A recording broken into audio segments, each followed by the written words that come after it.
Hey guys, so welcome to Hearts of Iron. This is one of my favorite games. I've been playing it for a month or so now. This game is basically why you're getting so few World of Warships videos. But I finally decided to start recording it, so I'm going to be showing you the majority of my playthrough. I'm not going to be showing you everything. A lot of this game is just managing projection queues, setting up your order of battle, getting all the right leaders in the right spots, setting up your air force, and I don't want to show you any of that. Instead, I'm just going to be showing you all of the really interesting things, and this video is probably going to be up 10 to 15 minutes of me just explaining what's happened up to this point. So at this point, I'm playing as the United States. We're now coming to the end of September 1944. Historically, France had already fallen. France fell, I believe, in the middle of June. So we're about 3 months after the point where Germany historically took over France, but Germany is just now, they've already taken the Netherlands and Belgium, they've annexed Luxembourg, and the northern breakthrough, it is happening, and it's happening big. Paris is right here. Historically, the Germans actually managed to make it to Paris before the French defenders were able to return from the Maginot Line. Actually, the majority of the French, as they were moving back to try and get to Paris, ended up running into the German armored divisions as they were spreading out to the south. And there was this massive battle going on here when the German forces arrived in Paris. And there was no military presence in Paris pretty much at all. Germans just kind of walked in and took the French capital in the middle of a war. That mildly surprised everyone. But the British have already pulled out of Calais at this point. The Germans also, I believe they didn't actually take Finland until... I'm sorry, Finland's over here. They didn't actually take Norway until after. They did take Denmark, did they? I can't remember the order that Germany took everyone. But at this point in time, they've annexed their half of Poland. Russia took their half of Poland. They have the Baltic states now.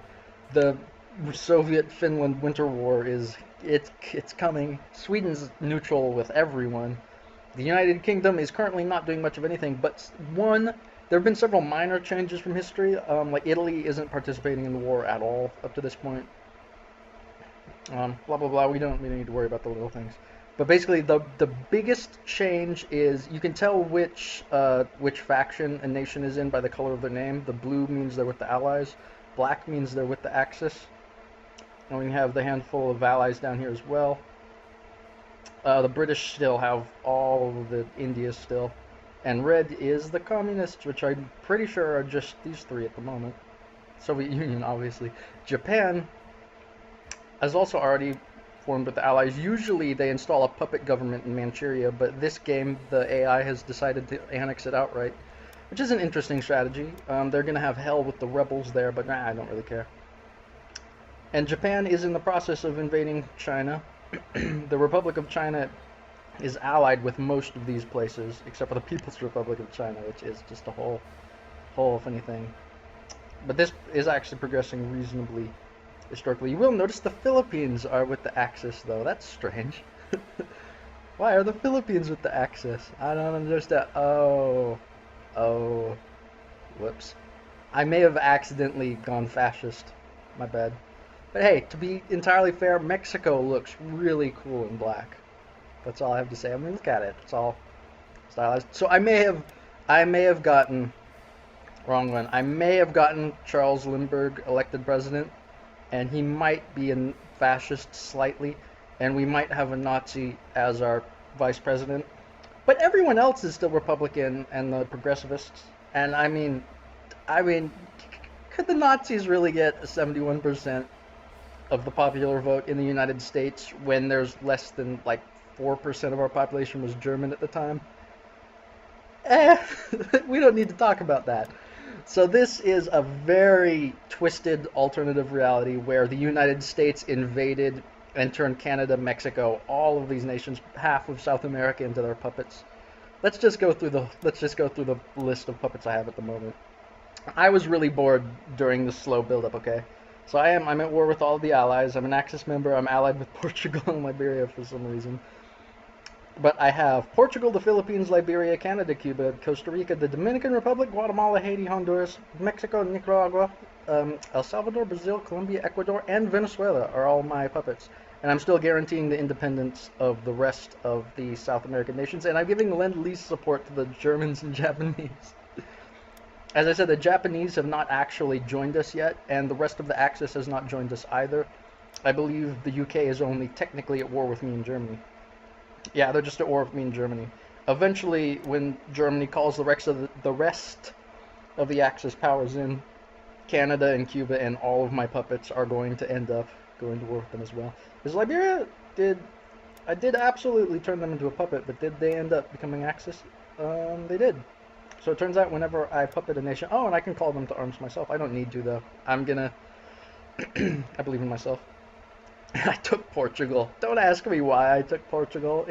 It's nice to have a naval base close enough to Britain. I have also annexed Ireland, so it's not that I don't like the Irish. I love the Irish. My actual long-term plan is to annex the United Kingdom, and then I can free the entirety of Ireland as a unified nation. You can see Ireland does have cores on the British-occupied part of Northern Ireland. So I'm going to be giving the Irish full and complete independence as my puppet. So we'll see that later. But anyway, so the Germans are, France is going to fall within a month or so. And now, usually, in theory, I would just be holding on to Ireland. I'd have all my interceptors doing their best defensively. I could start the battle for Britain early, and most of the British airfields are down here. I mean, why would the British put out any effort at all to defend Wales? I mean, who cares about the Welsh? Actually, you know what? Can I do the Welsh? Oh, the Welsh don't have cores. I don't think I can liberate Wales. Oh well. I'm freeing them from the tyranny of the English that they willingly allied themselves with.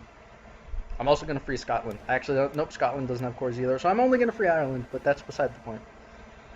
So I am going to be starting up my invasion of the United Kingdom soon, probably before Germany's even finished with France, although I'm definitely not going to be successful before they're done with France. I was going to mass troops in Portugal, and because the majority of Spain is these nice, beautiful, flat plains for my tanks to go apeshit in, and because the Spanish have almost no tanks themselves, at least no effective tanks, I was hoping for a quick and relatively painless conquest of the Spanish. But because the Spanish state won, rather than the Republican Spain, they are very close to joining the Axis anyway. And if they don't join the Axis, at least they're not going to join the allies of the communists. So no matter what, they're never going to be our enemy, so I wasn't really paying attention.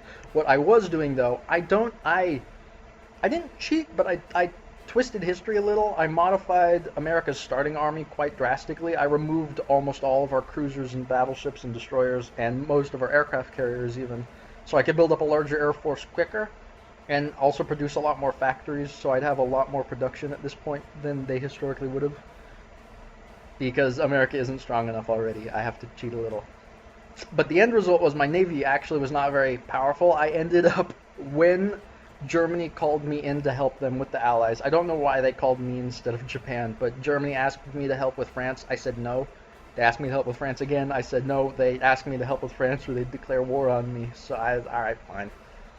And I already had Ireland at that point in time.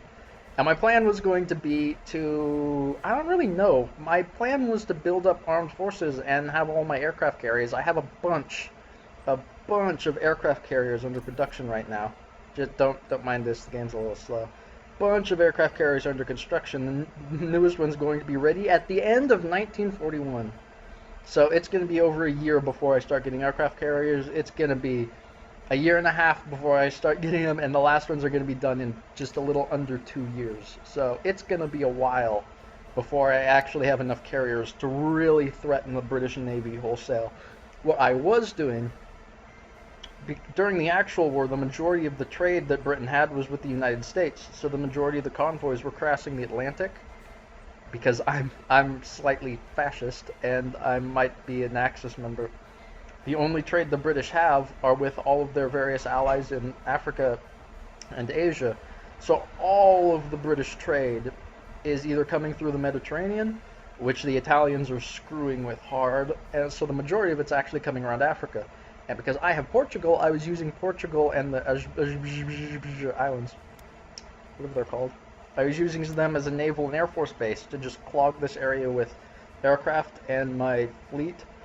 And I was doing a really great job of distracting the British Navy down to defend this area of Spain. And the Bismarck and the Tirpitz? Yeah, the Tirpitz.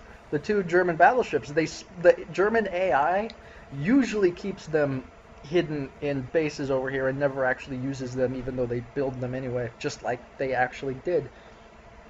But because I was distracting the Royal Navy, the AI was actually paying attention, and I started noticing the Tirpitz and the Bismarck screwing around. Just they split up too. If you split your battleships up like that as Germany, usually the British just slaughter them immediately, like they actually did with the Bismarck in reality. But because I have, even though they haven't conquered France yet, when the Bismarck was operating in the Atlantic, it was being based out of France. The Germans actually had supply lines to resupply the Bismarck as it was screwing around up here, killing a bunch of British shipping. Because I had managed to distract the entire British Navy down here by Spain. Unfortunately, I have a good handful of battleships, but they're mostly useless at this point. And recently, and when I say recently, I mean almost like a few days ago, they sunk one of my aircraft carriers and 3 of my battleships in this fleet. So I went from having about half of the British Navy strength, but luckily the British, having a worldwide empire, are spread out all across the planet. So I was able to keep somewhat local superiority, and then the British decided that they were done with that, and the British have pretty much focused their entire navy in this area and sunk one of my carriers and most of my battleships. I now have several battleships still up here on Ireland, but they're not going to be... I have six battleships up here by Ireland, but they're not really that relevant. Aircraft carriers just slaughter them. So I basically just lost naval superiority, which I never had to start with, but I actually did a really good job of screwing with the British shipping and blockading England for a while.